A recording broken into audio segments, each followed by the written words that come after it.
I believe the Auckland airport should do both internal benchmarking and peer benchmarking.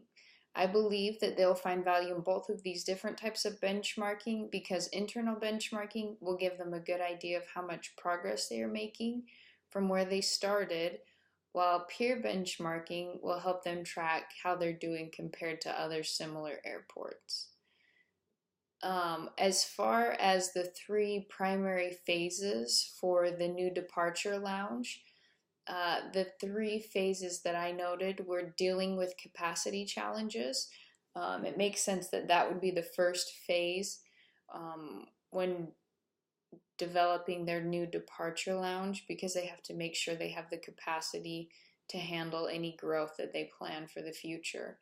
The second phase was growth in the international terminal. Some improvements that they mentioned were improving the departures experience for international passengers, as well as new technology for border agents.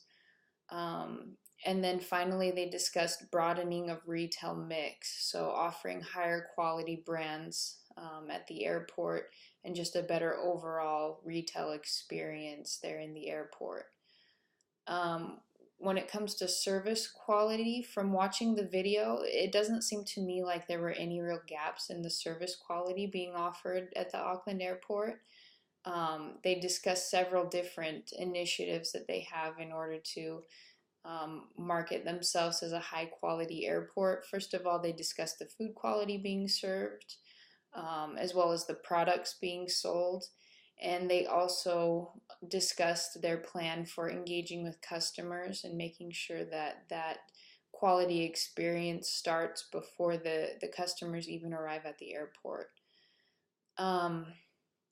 When it comes to environmental facets that may cause a delay or progress in their number of arrivals at the airport. I believe that any organization in the aviation industry is susceptible to delayed progress or even accelerated progress due to environmental facets.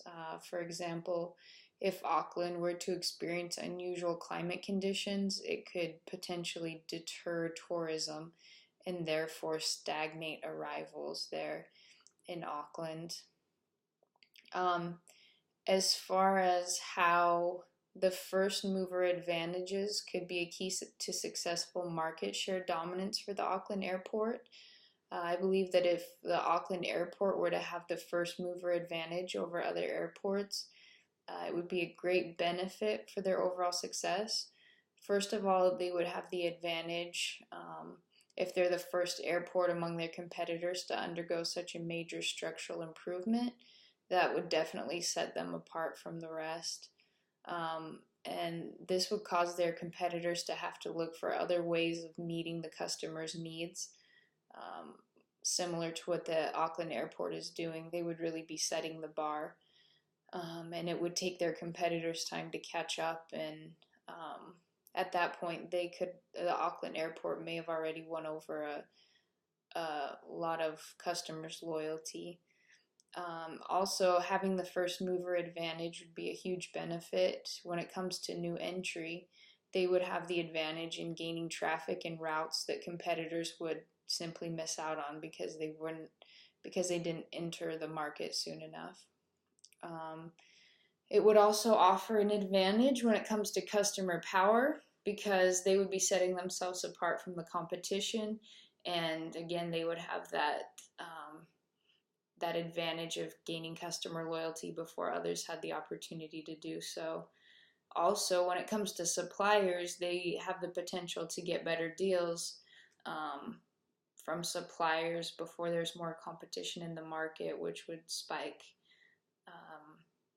prices. So there would be a lot of benefits to the first mover advantage for the Auckland airport.